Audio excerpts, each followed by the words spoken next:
Ladies and gentlemen, please take your seats. Before we begin the ceremony, we ask that you silence your phones and all other electronic devices. Before the oath of office, the pinning of second lieutenant bars and ensign bars, and after the first salute, we encourage you to take photos without flash. We will begin our ceremony momentarily.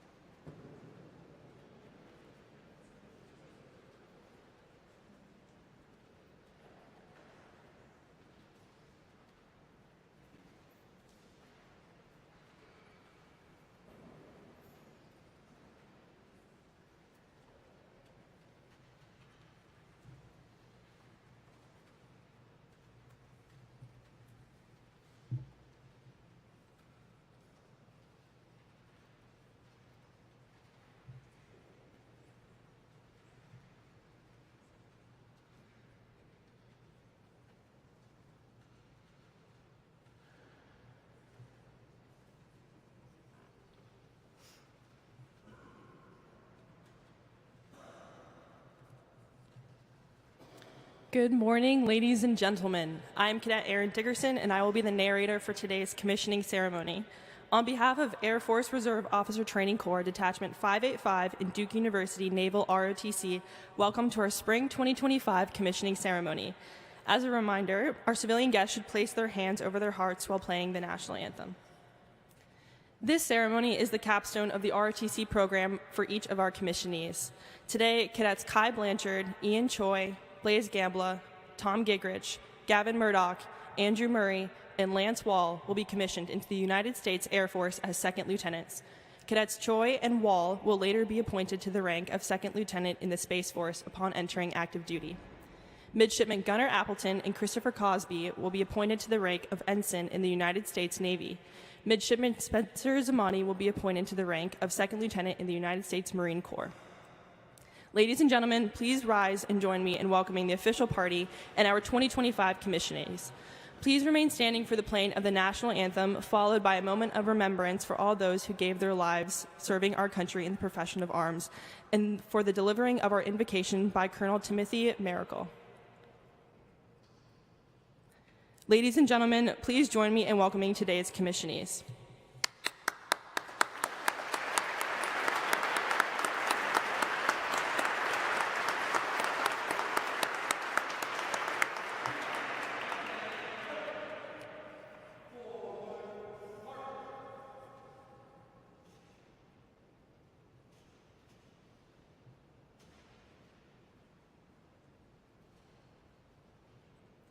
North Carolina Piedmont Region Consortium arriving.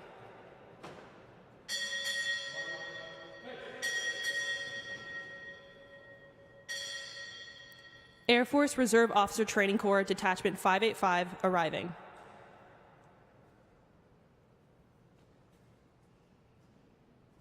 Guest of Honor Colonel Dremulowitz, U.S. Marine Corps arriving. Today, our national anthem will be played by Chad Fothergill. Mr. Fothergill is the primary organist of the Duke Divinity School. Please rise for the playing of our nation's anthem. You can find the words and music to our national anthem on page 9 of today's program.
Thank you very much, Mr. Fothergill. Now please join me for a moment of silence for those who gave their lives in service of our country.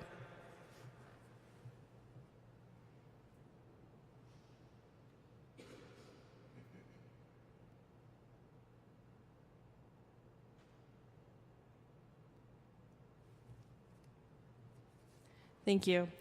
Colonel Tim Miracle, U.S. Army, will now lead us in an invocation.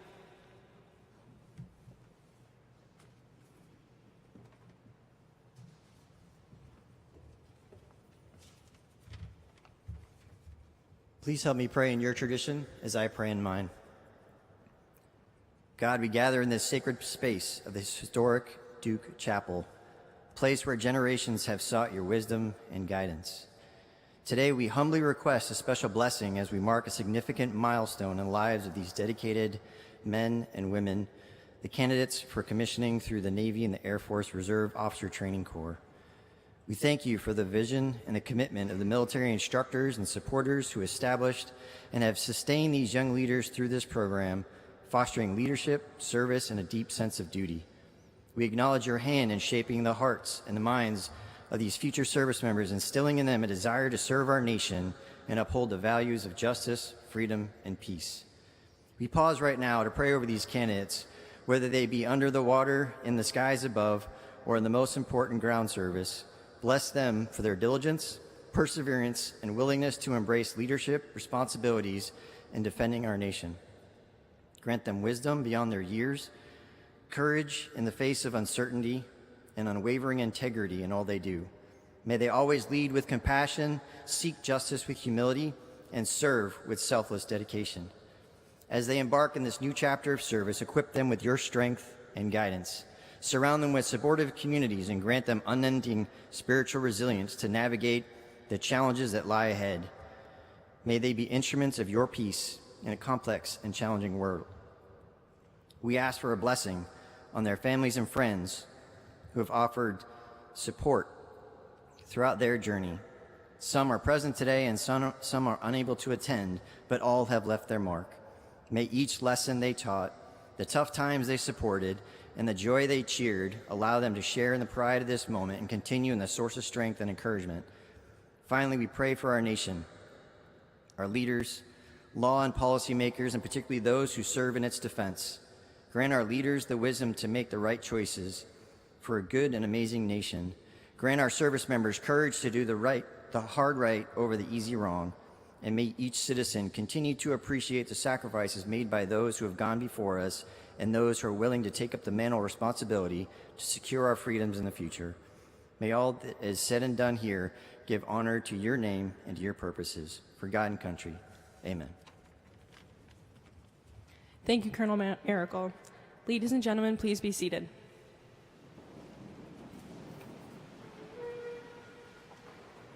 At this time, I would like to introduce our official party and distinguished guests present for today's ceremony.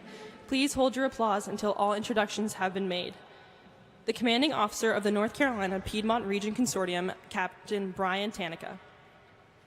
The Commander of Air Force ROTC Detachment 585, Duke University, Lieutenant Colonel Bradley Maxson. Guest of Honor, Colonel Wesley Jermulowitz, U.S. Marine Corps. Major General Brett Williams, U.S. Air Force, retired. Brigadier General Steve Hargis, U.S. Army, retired. Captain Julie Zappone, U.S. Navy, retired. Colonel William Zamani, United States Marine Corps, retired. Lieutenant Colonel Lavelle Blanchard, U.S. Army, retired. Lieutenant Colonel Jim Gigrich, U.S. Army, retired. Lieutenant Colonel Adam Blanchard, U.S. Air Force. Lieutenant Colonel Marion Williams, U.S. Air Force, retired. Lieutenant Colonel Greg Murray, U.S. Air Force, retired. Lieutenant Colonel Michael Nishimura, U.S. Air Force, retired. And lastly, Lieutenant Colonel Douglas Dickerson, U.S. Air Force, retired.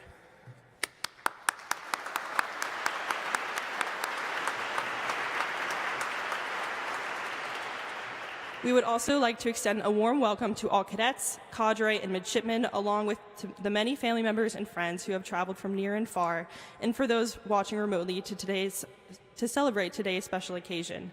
Thank you all for joining us on this important day.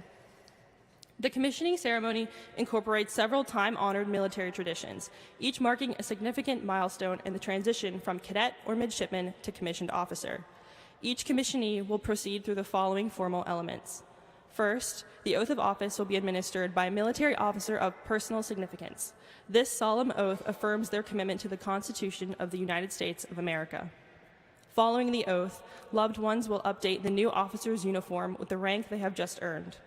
The ceremony concludes with the first salute, a deeply respected tradition within the armed forces. As commissioned officers, they are now entitled to receive formal recognition from enlisted personnel in the form of a salute. To honor this moment, each new officer selects an enlisted service member who has played a meaningful role in their life to render their first salute. By tradition, the officer will present a silver dollar to the enlisted member, a gesture symbolizing respect, gratitude, and the value placed on leadership and mentorship. Ladies and gentlemen, Lieutenant Colonel Maxson will now present the opening remarks.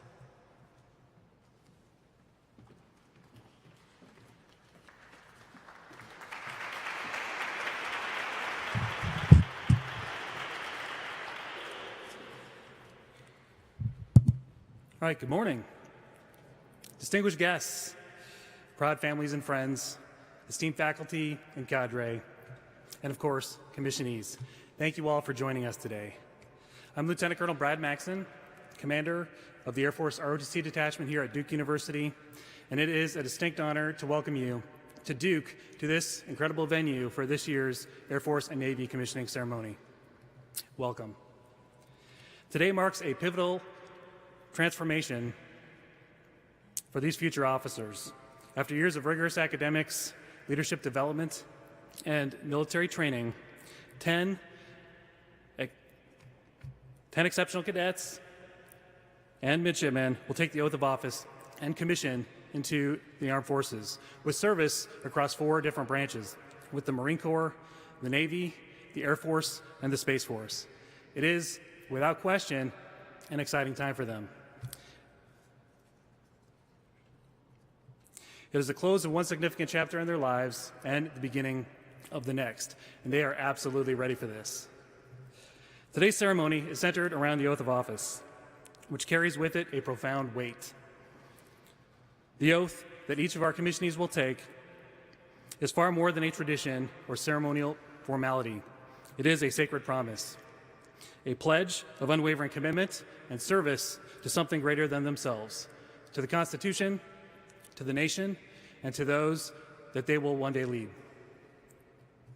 For generations, noble Americans have taken that same oath and stood the watch, ready to answer our nation's call, ready to respond to any crisis.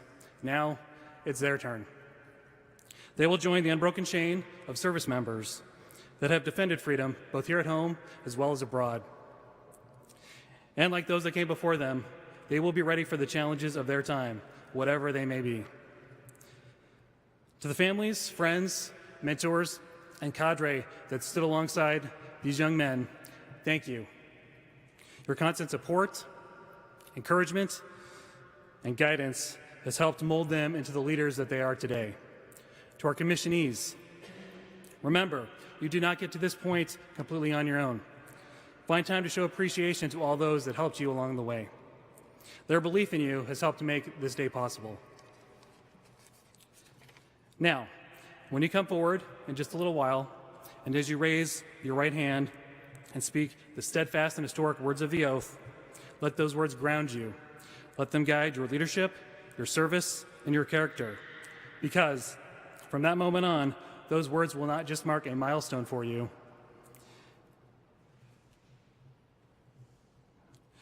They will give you direction, conviction, and purpose.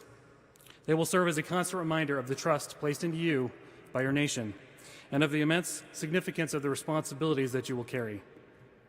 I am genuinely excited for each and every one of you today. And I am tremendously proud of all of your accomplishments. Go forward with the confidence that you have the strength and knowledge and character to rise to any challenge. Though the road ahead may not always be an easy one, with the foundations that you've built here, there is no obstacle that you cannot overcome. The future is yours to shape. Embrace it with the same commitment and passion that got you here today. Aim high, semper fidelis, semper supra, semper fortis. I am honored that you have chosen to join our ranks. Thank you.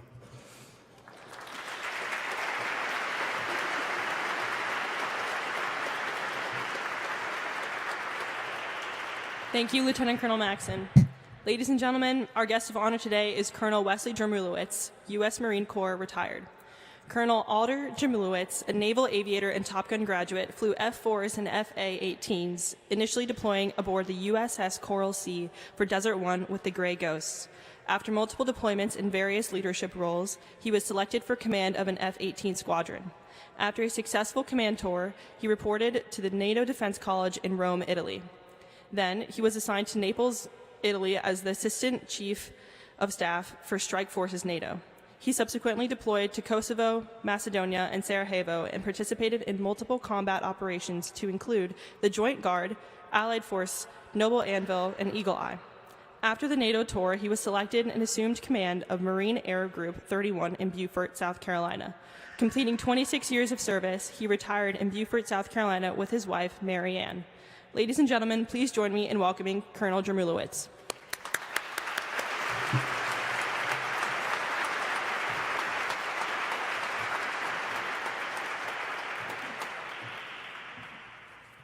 Good morning.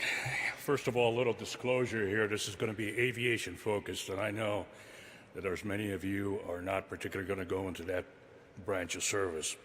But first of all, I'm honored to be able to speak to such a distinguished class, soon to be commissioned officers. You should be proud of what you accomplish, and kudos to your friends or family who supported you. It's not an easy track. Your commitment to this nation to support and defend the Constitution of the United States against all enemies, and foreign and domestic, will be the defining period in your lifetimes.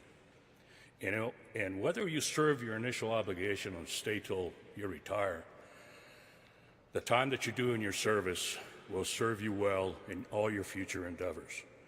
The exposure to the real and dangerous world that exists out there will make you thankful that you're an American, and leave an indelible impression that will be a guide for the rest of your life. I joined the Marine Corps out of college, rudderless. I didn't know what to do. Graduated Syracuse University. My father was a cop. That's where I was going to go into law enforcement. I had a great degree in political science. I quite didn't know what to do with myself, so looked for a recruiting office and didn't know anything about the services. Okay, and a good-looking, I didn't know at that time, Marine gunnery sergeant basically approached me and he says, "Hey, what are you interested in?" I said, "Well, I'd like to join for a couple of years and I'd like to go into armor. I always wanted to be a tank driver." And he said, "Okay, come on in, let's talk." And realized that first of all, he thought I was just going to go into to be an enlisted gentleman, and he said, "Well, you're a college boy. Well, we've got this thing that's called an officer." All right. And I said, "Well, what's the difference?" And he said, "They get paid a lot more." So I said, "Okay, I want to do that." And then when I was in his office, I was looking at a picture of a gentleman with a great mustache sitting in an F-4, and I said, "Can I do that?" And he said, "Sure, you can do anything." I said, "Okay." Signed the paperwork, off I went. Joined the Marine Corps, went into OCS, went into basic school, and out of basic school, landed up in Pensacola, Florida. At that time, and you guys are going to, for those of you who are pursuing aviation careers, you're going to end up understanding that there's going to be a little bit of a lag time between the time you start and the time you actually graduate out of flight school. For me, it was almost a year. So a good friend of mine, Bernie McCarthy, and I had a whole year off, and our only requirement was to show up first thing on a Friday morning in our uniforms and a new haircut, and then we got paid for the entire month, which was absolutely amazing. So we started a roofing contract, okay? Had a blast. Once flight school started, it went fast, and I mean, it was fast. I wanted to go helicopters because it was the quickest route to get my wings. They said, "Your academic scores are not the best, but your flight scores were great, so guess what? You're going to go fixed wing." I said, "Okay."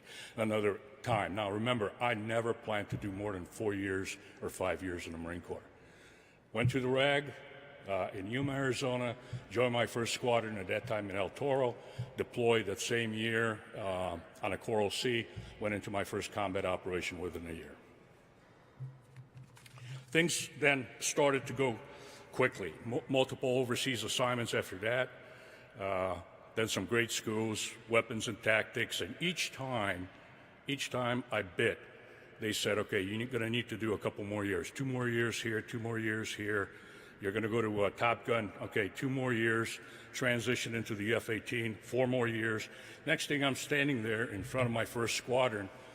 I've got almost 18 years in, and I'm thinking, so much for my 4 years of service, okay? At that time, I just stayed in and remained with the service until I retired at 26 years as a commander of 7 squadrons and 4,400 people. Let me say this. I spent the following 20 years in industry, and what you are about to do, industry has nothing to offer. Now, that's going to beat it. Every time I get together with a bunch of friends of mine who are all now either United captains or FedEx captains or leaders in industry, they basically, all they talk about is not what they're currently doing, but what they did when we're in the service. The bonds you're going to forge are something you're going to cherish for the rest of your lives. The technology you're going to encounter is absolutely amazing. And again, disclosure here, like I said, it's more aviation focused. I was towards the latter part of my career, I was on the F-35 development program. It's an absolute gem of an airplane. Gets a lot of bad press. It's probably way too expensive, but it's a great piece of gear. And there's technology that absolutely overshadows that in the works right now. There's some black projects which they're absolutely wonderful, okay? Nowhere in industry would you be exposed to that type of technology. One of the things you can also learn that you just went through a long period of school. Unfortunately, it will continue. It doesn't stop, okay? You get into your service branch, whichever specific NEC or MOS you're going to attain, you'll constantly be in a learning cycle. That's going to help you because the first time you deploy anywhere, you get put into harm's way, your training will absolutely be, and I'll give you a case in point here, your training will save your lives.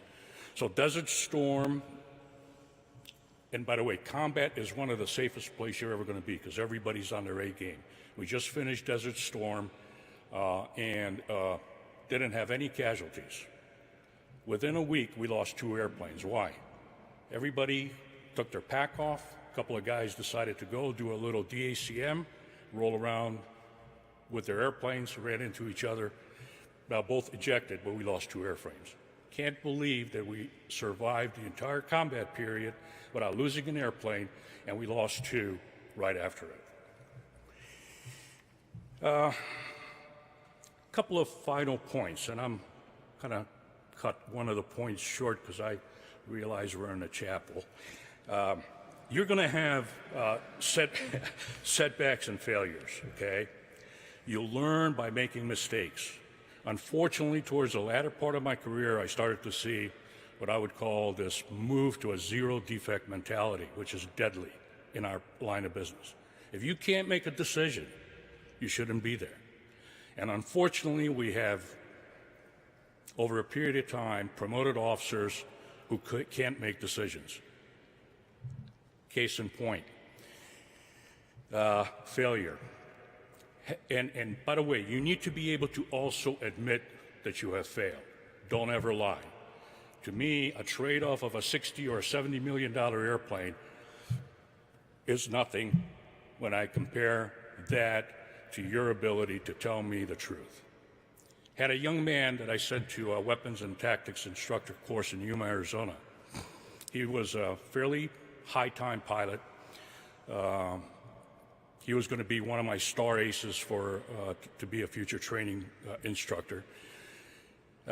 They basically were pressing into a target area defended by 4 F-5s, 2 Hornets. The Hornets were loaded with twin tanks, HARMs, and 6 Mark 82s each.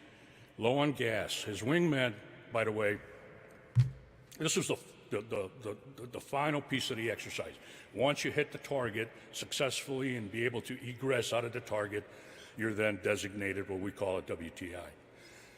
So they're hauling the Chile. They're doing about 550 knots, 600 knots, and his wingman goes, "Hey, look, check your gas." Now, in a Hornet, unlike the Phantom that I flew initially, the Hornet is totally automated.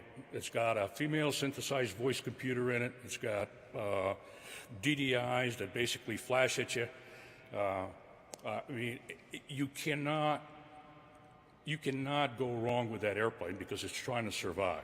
It will try to tell you everything except eject you. So they're running out of gas. They're pressing into the target. The wingman breaks off. He says, "I can't stand this anymore." He basically flies into Yuma International, which is a joint international. It's a joint civilian and military use field. He lands on a runway and flames out on a runway. Lead continues to press to the target. Everything is flashing. Next thing he gets is a hard yaw to the right because the right engine flames out first. Now he's totally confused of what's happening. So he's calling out that he's got a compressor stall. Well, no, he's out of gas. Next thing he knows is the left engine flames out, okay? And then everything goes dead in the airplane. So he decides to dead stick this airplane. Well, here's a little moral of the story. These are electronic airplanes. They are not fly-by-wire. They're all digital. There is nothing. Once the power goes off and the computers go dead, the airplane becomes a rock. It just drops out of the sky. He ejects. The airplane hits. There's some smoke from the hydraulic fluid, but absolutely nothing to burn the airplane up because there was no gas. So I bring him in. We've already got the black box. I bring the young man in, and I said, "Hey, look, this is going to be a career decision you're going to make right here. I don't care about the $60 million airplane. I do care about you, but I need you to tell me the truth. What happened out there?" Because he was alleging the entire time that he had a mechanical issue. I said, "No, I've got all the statistics right here. I know exactly what happened." "No, sir, I had a mechanical issue and I'll stand by it." He lost his wings and he lost his career. Okay? Like I said, my number 2 point, I would get probably hit by lightning here. But my last point is this. When I had my big desk and I was in command, I used to have, and this is a good takeaway, I used to have a big picture of John Wayne in back of me. And the words have always stayed with me, and I always try to pass them on to my young officers. And I said this, life, and this is what John Wayne said, life is tough, but it's a lot tougher when you're stupid, okay? Good luck to you. God bless to you and your families. And I'm glad that you're filling the gap that an old geezer like myself is leaving. Right now, if I could swap roles with you, I would do that in a microsecond. My career has been absolutely amazing. The industry was okay. I made more money in the industry, but I had more fun doing what you guys are going to, and gals are going to be doing soon. Thank you very much.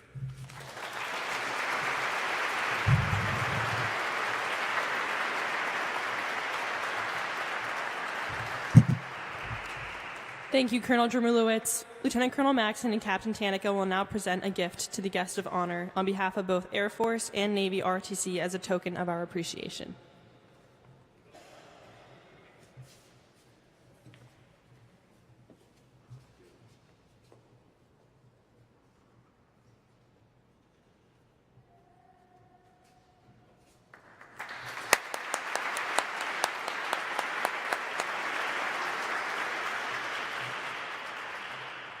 And now, the moment we've all been anticipating, the commissioning of our midshipmen and cadets. We will start by commissioning Duke's Air Force ROTC, followed by Duke's Naval ROTC.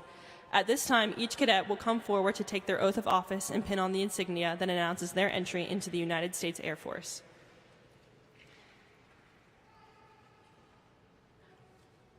We will now proceed with the commissioning of our 7 senior cadets into the United States Air Force. Our Space Force commissionees will be administered the oath of office for the Air Force and will be sworn into the Space Force later on the first day of active duty. Kai Blanchard, please come forward.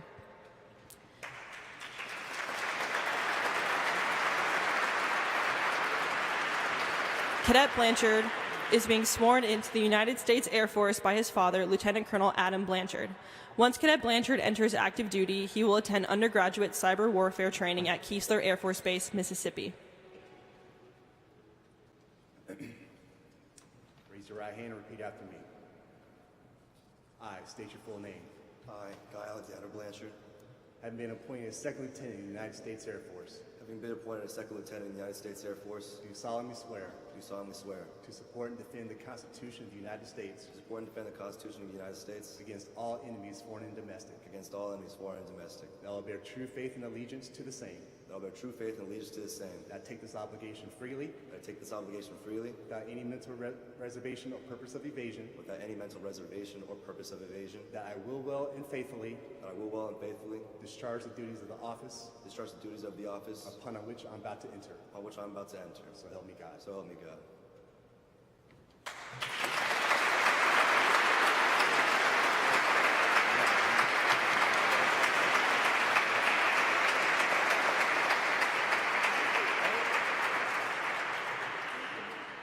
We forgot one important thing.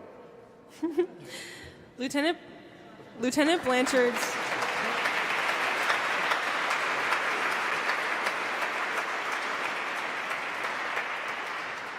Lieutenant Blanchard's second lieutenant bars are being pinned on by Mother Senior Airman Yuki Blanchard, U.S. Air Force.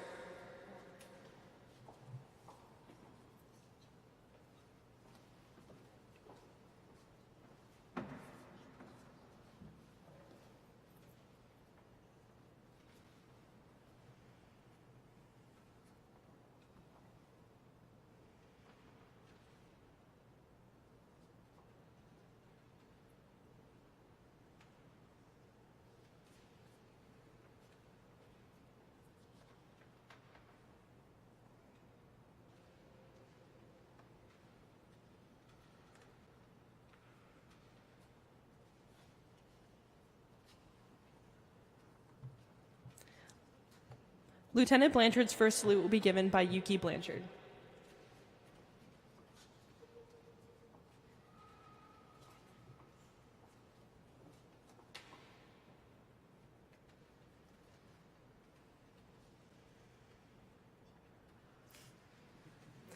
I now present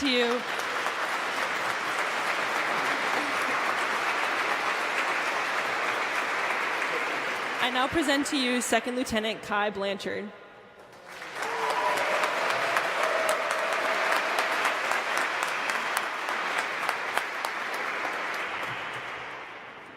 Please hold your applause until after the first salute. Ian Choi, please come forward. Cadet Choi is being sworn into the United States Air Force by his friend, Second Lieutenant Adam Royman. Once Cadet Choi enters active duty, he will pursue a master's degree in imaging sciences at the Rochester Institute of Technology in New York, and then make his way to Space Force Officer Training Course at Peterson Space Force Base, Colorado. After training, he will do a tour as a space operator at the National Reconnaissance Office in Washington, D.C. Please raise your right hand and repeat after me. I state your full name. I, Ian Choi, Having been appointed as Second Lieutenant in the United States Air Force, having been appointed a Second Lieutenant in the United States Air do Force, solemnly swear do solemnly swear that I will support and defend the Constitution of the United States that I will support and defend the Constitution of the United States against all enemies, foreign and domestic, against all enemies, foreign and domestic, that I will bear true faith and allegiance to the same, that I will bear true faith and allegiance to the same, that I take this obligation freely that I take this obligation freely without any mental reservation or purpose of evasion, without any mental reservation or purpose of evasion, and that I will well and faithfully discharge the duties and I will well and faithfully discharge the duties of the office upon which I am about to enter. of the office of which I'm about to enter. So help me God. So help me God.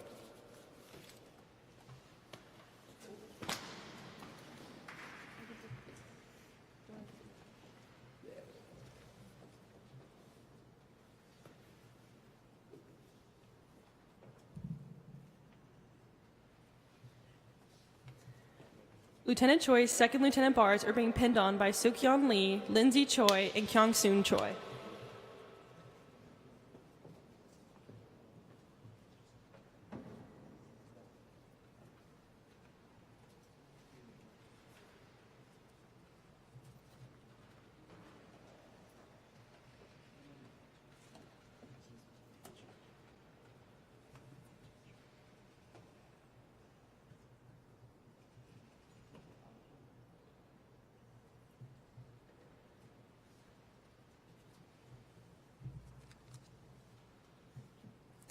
Lieutenant Choi's first salute will be given by his cadre, Technical Sergeant Rosa Murphy.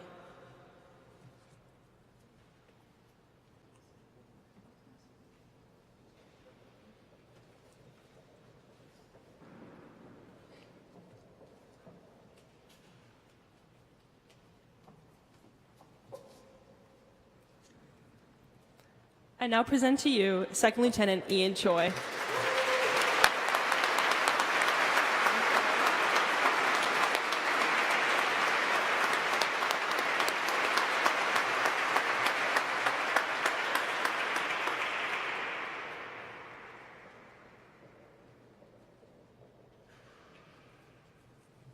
Blaze Gamba, please come forward. Cadet Gamba is being sworn into the United States Air Force by Colonel Wesley Drumulowitz. Once Cadet Gamba enters active duty, he will go to pilot training.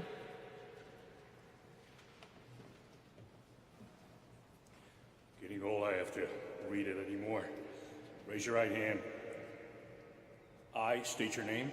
I, Blaze Eiler Gambler, Having been appointed a second lieutenant in the United States Air Force, having been appointed a second lieutenant in the United States Air Force, do solemnly swear that I will support and defend the Constitution of the United States do solemnly swear that I will support and defend the Constitution of the United States against all enemies, foreign and domestic, against all enemies, foreign and domestic, and I will bear true faith and allegiance to the same. and I will bear true faith and allegiance to the same. I take this obligation freely, I take this obligation freely, without mental reservation without mental reservation or purpose of evasion, or purpose of evasion, and that I will well and faithfully discharge the duties that I will well and faithfully discharge the duties of the office upon which I am about to enter. of the office upon which I'm about to enter. So help me God. So help me God.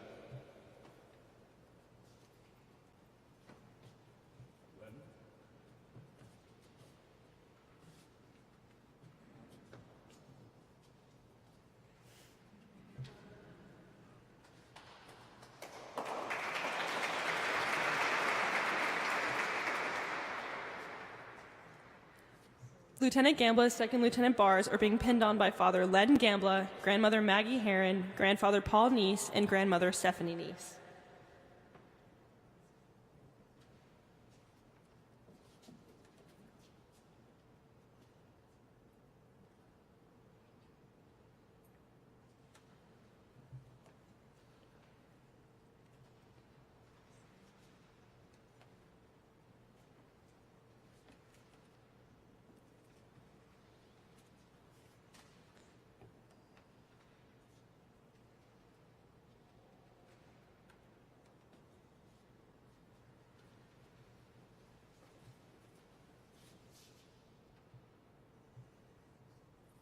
Lieutenant Gambla's first salute will be given by his former cadre, Technical Sergeant Jody Volley.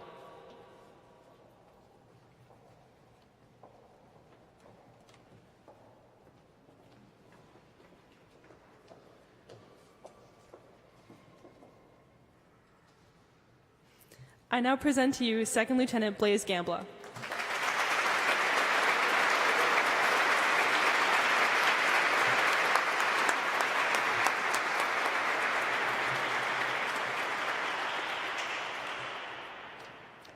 Thomas Gigrich, please come forward.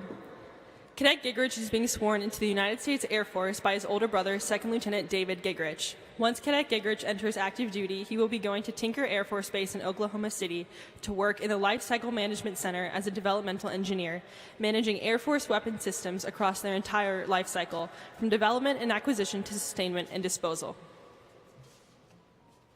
Raise your right hand and repeat after me. I state your full name.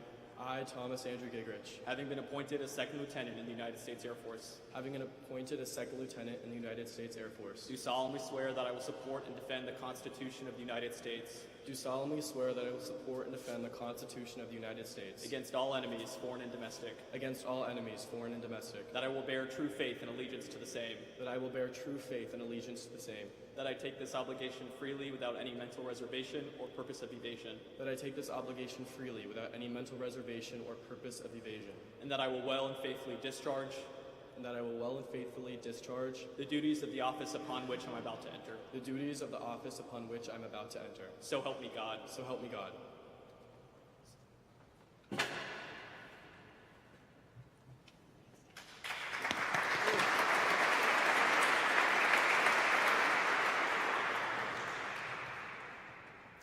Lieutenant Gigrich's second lieutenant bars are being pinned on by his mother, Becky Gigrich, his father, Lieutenant Colonel Jim Gigrich, and brothers Philip, Stephen, and second lieutenant David Gigrich.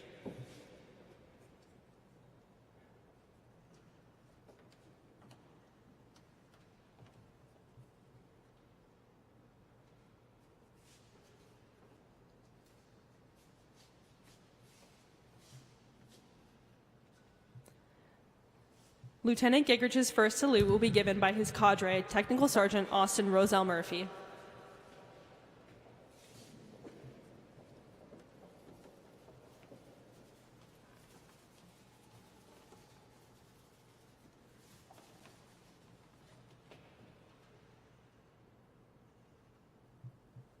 I now present to you Second Lieutenant Thomas Gigrich.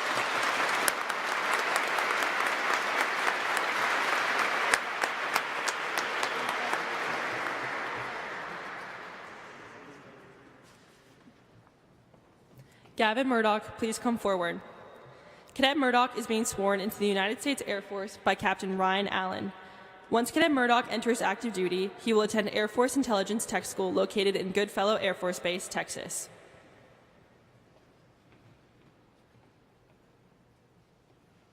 Raise your right hand and repeat after me. I state your name.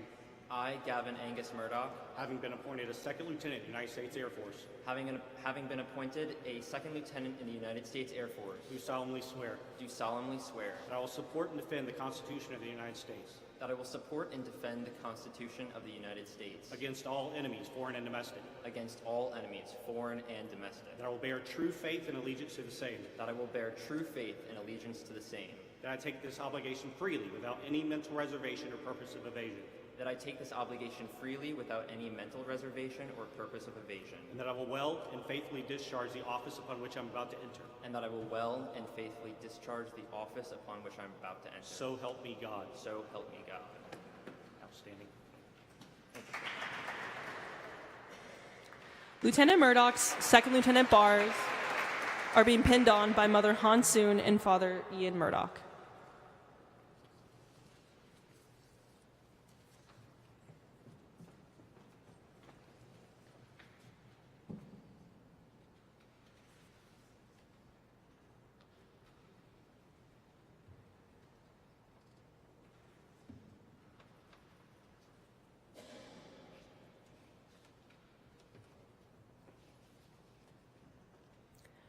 Lieutenant Murdoch's first salute will be given by Technical Sergeant Roselle Murphy.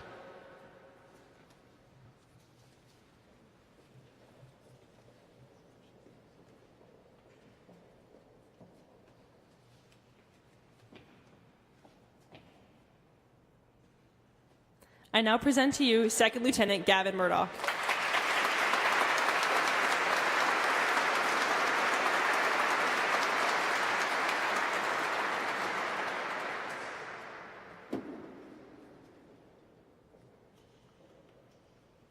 Andrew Murray, please come forward. Cadet Murray is being sworn into the United States Air Force by his father, Lieutenant Colonel Greg Murray. Once Cadet Murray enters active duty, he will proceed to Joint Base McGuire-Dix Lakehurst as an aircraft maintenance officer before going to technical school at Shepherd Air Force Base in Wichita Falls, Texas. I state your name.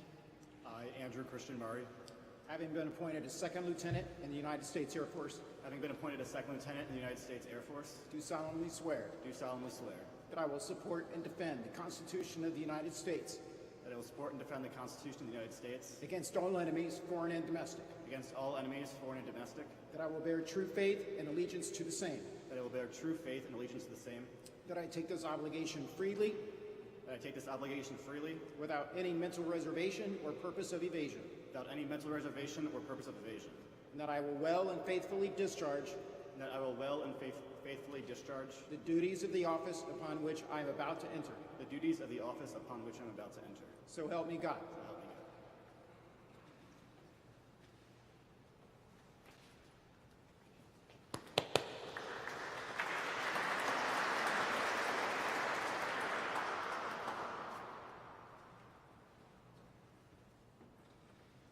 Lieutenant Murray's second lieutenant bars are being pinned on by Mother Amy Murray, Father Lieutenant Colonel Greg Murray, and Sister Elena Murray.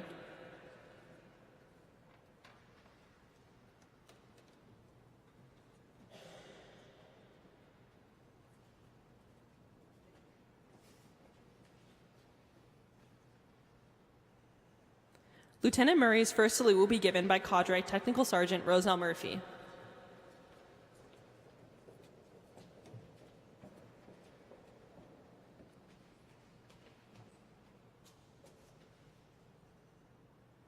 I now present to you Second Lieutenant Andrew Murray.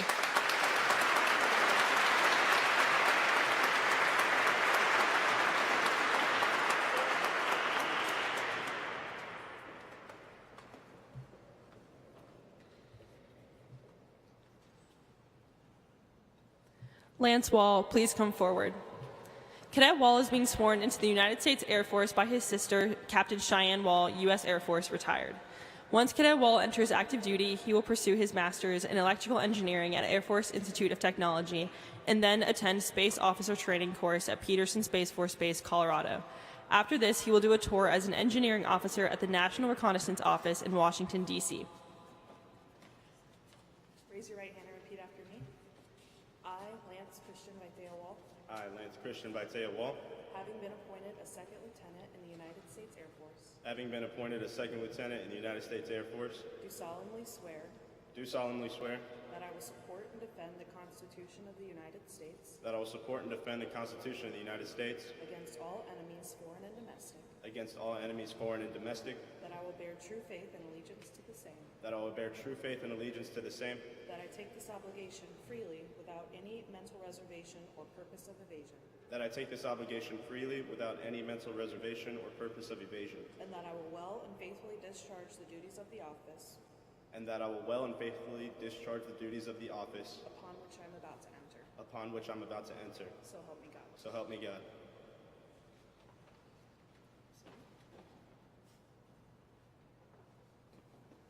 Give me a hug.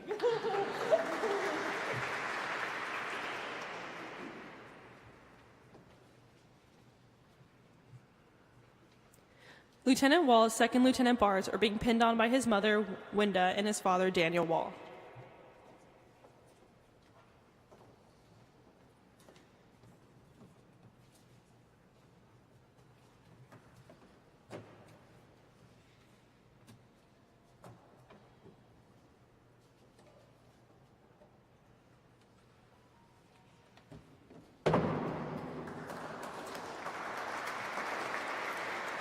Lieutenant Wall's first salute will be given by UNC Air Force ROTC Detachment 590 Cadet Avery Berg.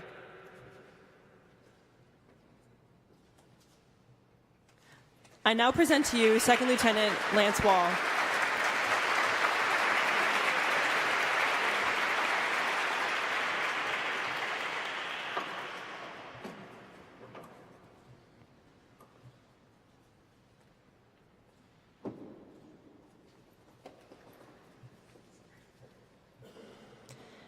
Every year, Air Force ROTC recognizes the top 10% of its graduates with the title of Distinguished Graduate.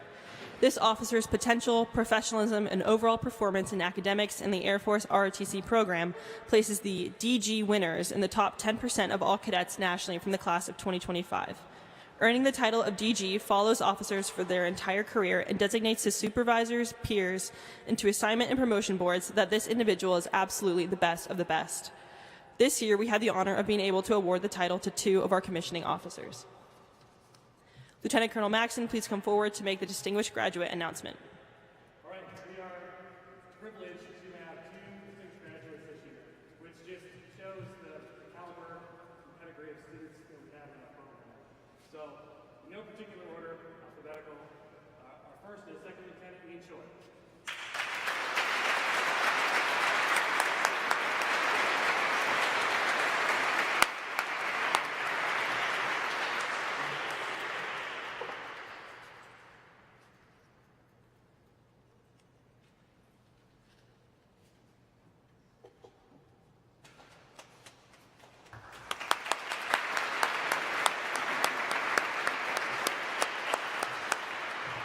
Second distinguished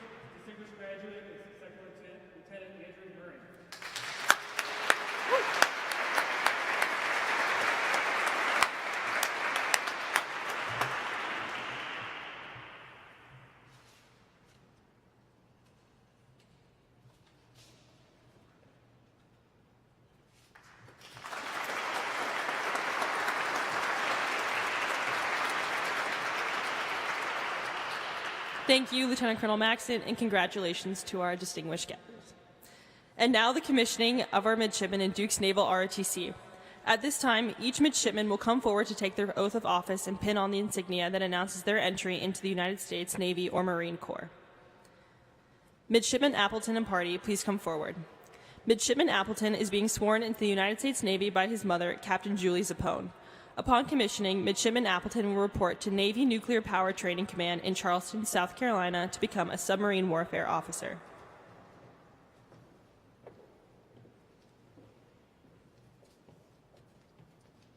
Raise your right hand and repeat after me. I state your name. I, Gunnar Joseph Appleton, Having been appointed ensign in the United States Navy having been appointed ensign in the United States Navy, and accept such appointment, and accept such appointment, do solemnly swear to support and defend do solemnly swear to support and defend the Constitution of the United States the Constitution of the United States against all enemies, foreign and domestic, against all enemies, foreign and domestic, that I will bear true faith and allegiance to the same, that I will bear true faith and allegiance to the same, that I take this obligation freely, that I take this obligation freely, without any mental reservation or purpose of evasion, without any mental reservation or purpose of evasion, that I will well and faithfully discharge that I will well and faithfully discharge the duties of the office the duties of the office which I'm about to enter. of which I'm about to enter. So help me God. So help me God.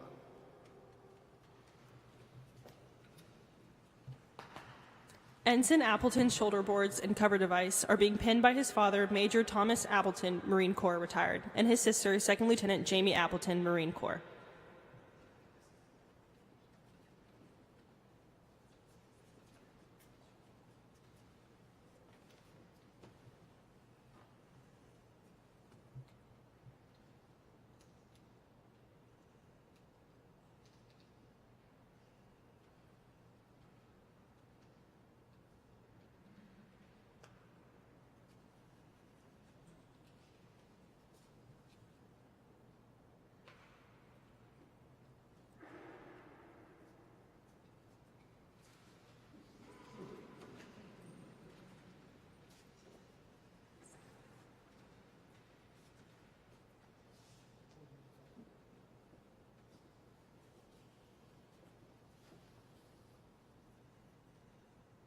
Ensign Appleton's first salute will be given by Duke University Naval ROTC's Midshipman Second Class Jake Torado.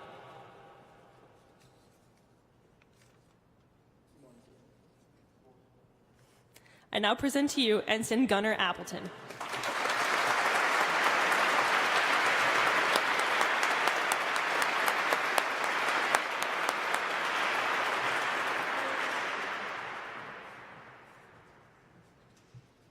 Midshipman Cosby and party, please come forward. Midshipman Cosby is being sworn into the United States Navy by his father, Lieutenant Christopher Cosby, U.S. Navy. Upon commissioning, Midshipman Cosby will report to Navy Nuclear Power Training Command in Charleston, South Carolina, to become a submarine warfare officer.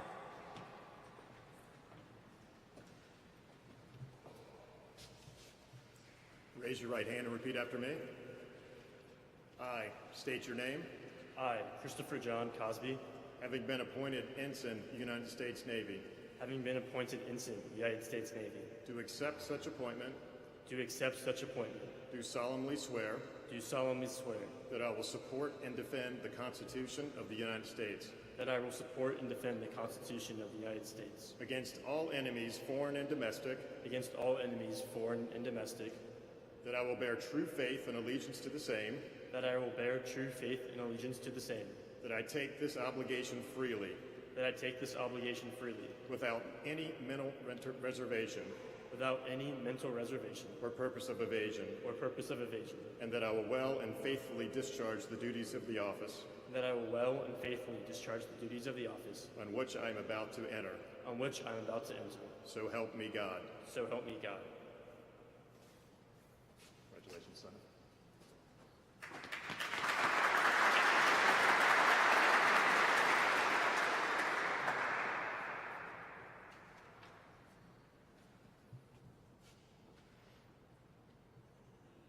Lieutenant Cosby will also be pinning Ensign Cosby's shoulder boards and cover device.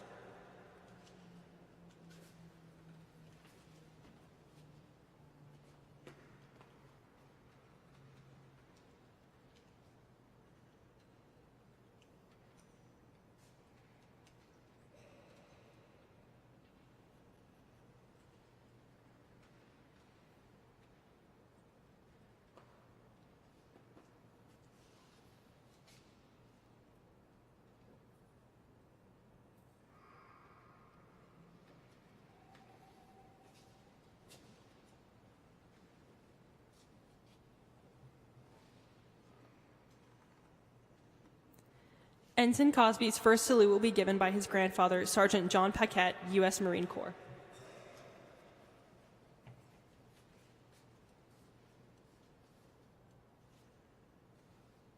I now present to you Ensign Christopher Cosby.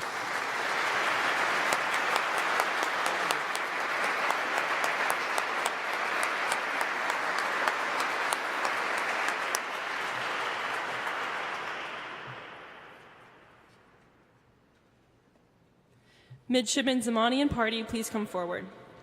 Midshipman Zamani is being sworn into the United States Marine Corps by his father, Colonel William Zamani. Upon commissioning, Midshipman Zamani will report to the basic school in Quantico, Virginia, before proceeding to Naval Air Training Command in Pensacola, Florida, to become a Marine Corps aviator. Raise your right hand and repeat after me. I state your name. I, Spencer Zamani, Do solemnly swear do solemnly swear that I will support and defend that I will support and defend the Constitution of the United States the Constitution of the United States against all enemies, foreign and domestic. against all enemies, foreign and domestic, That I bear true faith and allegiance to the same. that I bear true faith and allegiance to the same, That I take this obligation freely that I take this obligation freely without any mental reservation without any mental or reservation purpose of evasion. or purpose of evasion, And that I will well and faithfully and that I will well and faithfully discharge the duties discharge the duties on the office of which I'm about to enter. of the office upon which I am about to enter. So help me God. So help me God. Congratulations.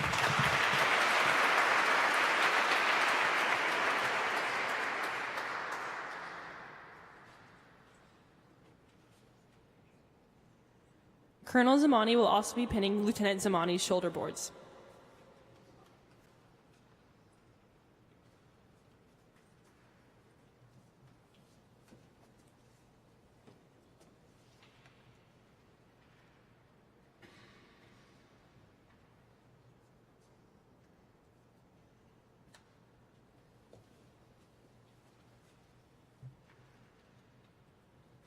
Lieutenant Zamani's first salute will be given by Duke University Naval ROTC's Assistant Marine Officer Instructor, Gunnery Sergeant Richard Perry.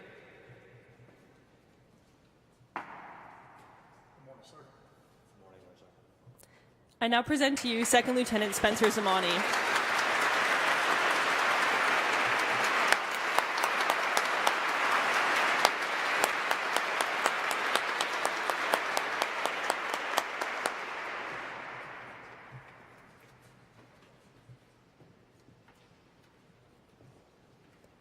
Ladies and gentlemen, the commanding officer of the North Carolina Piedmont Region Consortium, Captain Tanica, will now present the closing remarks.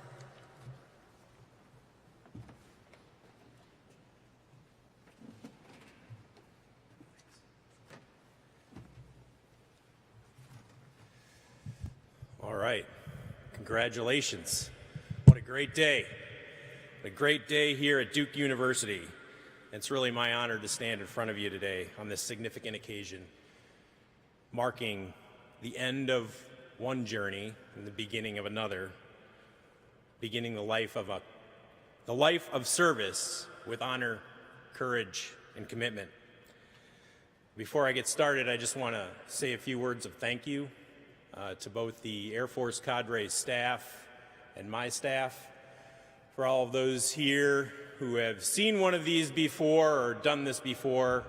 It is no small task to organize an event like this. It's also no small task to get a group of officers through 4 years of training and preparation. So I'd like to just thank my staff here, Ms. Grazioso, who makes all of this happen, who ensures the admin, the oath, the medical, and all of those fine details that turn a midshipman into an officer are complete. I'd also like to thank Lieutenant Johnston and Gunny Sergeant Perry for all their efforts in putting this together today. Thanks, team. All right. Today we marked and observed a time-honored naval tradition. I want to reflect a little bit on the transformative journey that's brought these men to the beginning of their naval career and celebrate the bright future of the greatest naval fighting force the world has ever known. The difference between a midshipman and a commissioned officer may not seem like a lot today. We issued oaths We changed shoulder boards, we pinned on bars, and we promoted these men to ensigns and second lieutenants. But fundamentally, when we leave the chapel today, I doubt you're going to see a whole lot of change in each individual. They won't look different. They probably won't act a whole lot different. And they're all fundamentally going to walk out the same person who walked in. We don't really even need to do this ceremony on a day-to-day basis. All we need to do is sign the oath. But tradition requires this ceremony. It compels us to wear our dress uniforms, invite honored guests, give speeches, and of course, afterwards, I suspect, serve some cake. But if you watched and listened closely today, you'll see that this event was more than just a change in rank and uniform. It's about a mindset. It's about their commitment to uphold the values and standards of the United States Navy, Marine Corps, and Air Force. It's about the weight of responsibility that comes with the privilege of leading sailors and Marines and defending the freedoms we hold dear. It's a profound transformation in their lives that they will never forget and never walk away from. One truth about this transformation that I hope you carry with you into the fleet, the truth that has been important to me and is represented here today in this audience and with our guest of honor, is this: leadership is built on personal relationships. Let's begin with the first foundational relationship that brought you here, your families. Their encouragement, belief in you, and steady presence through the tough days made this moment possible. Whether it was the call you needed when you needed some reassurance, a letter during a dark week, maybe an electronic deposit or two, or the simple fact and faith they placed in your ability to rise. Your families taught you how to stand firm in your conviction, commit to your task, and be confident that you were never alone. What separates the United States Armed Forces from all others across the globe is this network of families, friends, universities, communities that are 110% behind you all the time, ensuring that you have the tools, mental and moral bandwidth to execute this important assignment. Thank you to all the families and friends who are here today. In short, your commitment now, and more importantly, moving forward, ensures that as each of these officers leave here today and arrive on board their next duty station, they all are ready to lead, fight, and win. Second, as you take the oath today, you join a fleet that relies on cohesion among officers and enlisted across departments, services, nations, and oceans. In every wardroom and work center, every watch station and ship's passageway, relationships are what will carry you through the rough seas, literally and figuratively. The sea is a powerful and unpredictable force, but so is the bond between sailors and Marines. In the months and years ahead, you'll be entrusted with lives, missions, and moments that test your judgment and resolve. And in those moments, it won't just be your technical knowledge or rank that will guide you. It will be the relationships you've built, the trust you've earned. That's what will make you effective leaders. In our Navy and Marine Corps, success is not determined solely by our systems and gear. And I agree, we have the best in the world. It lives and dies on the strengths of our teams. And the strengths of those teams come from relationships rooted in competence and confidence. First, let's talk about competence. Competence, as we've heard this morning, is your foundation. It's what earns respect. It's knowing your craft, understanding your mission, having the discipline to master the details. When your team sees that you're technically and tactically sound, that you do your homework, and that you care enough to be prepared, they begin to trust you. Not because of your rank, but because of your credibility. Next is confidence. Confidence is what inspires. It's not arrogance. It's the quiet assurance that you are ready, that you can make decisions under pressure, and that you're not afraid to take responsibility. Confidence is contagious. When your team sees that you believe in yourself and in them, they will go further than they thought they could.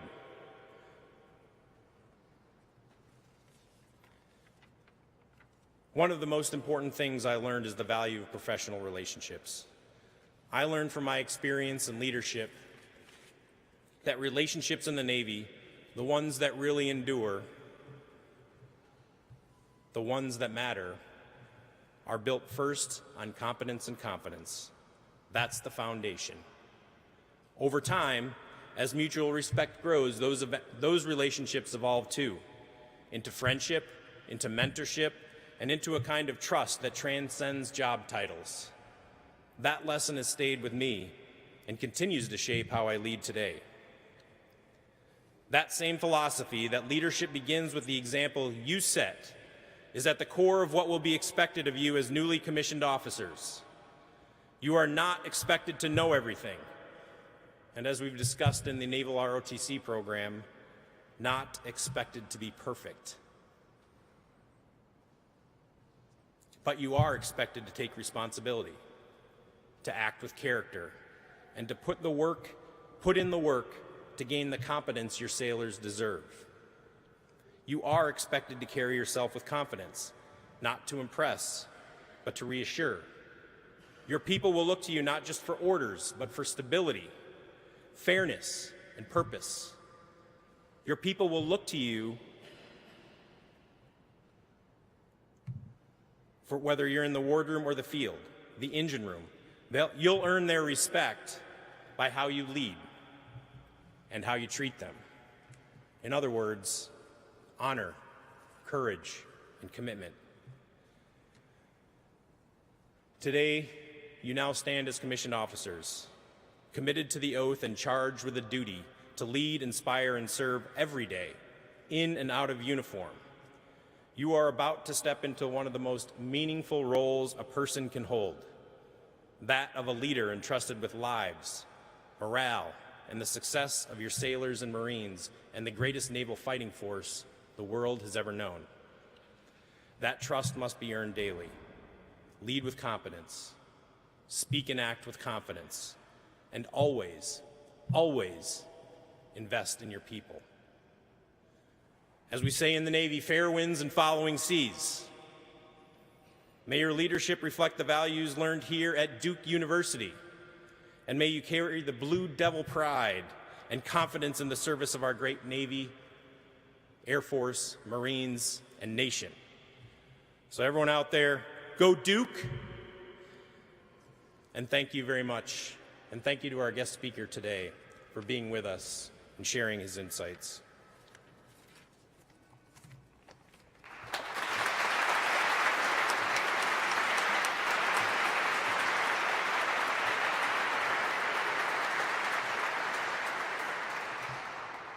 Thank you, Captain Tanica.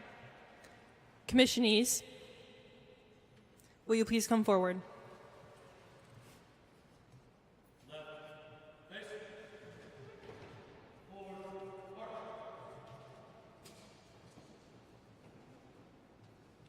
Today, we have had the privilege of witnessing 10 new officers answer their nation's call as they commissioned and will enter into the United States Navy, Marine Corps, Air Force, and Space Force.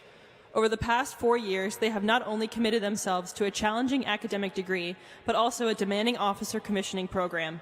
Each officer has performed exceptionally well. Congratulations on your remarkable achievements. Ladies and gentlemen, please rise and join me in giving our new officers one final round of applause.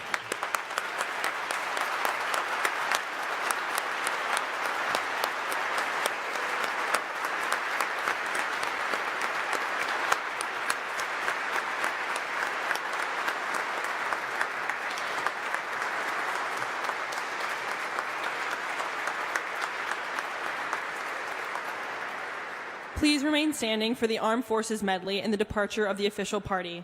As a reminder to our Air Force lieutenants, please don't depart the chapel without seeing Technical Sergeants Rosal Murphy and Tonkins to sign some paperwork.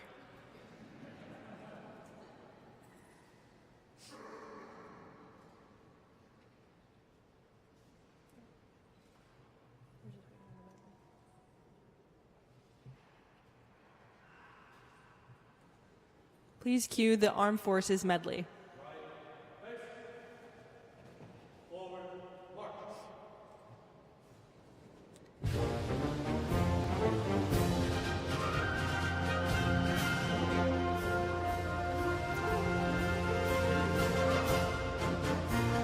Thank you for coming to witness this important turning point in the lives of our new officers. This concludes today's ceremony. Feel free to congratulate the new officers and proceed through the front doors as you leave. Photos may be taken at the altar before you depart.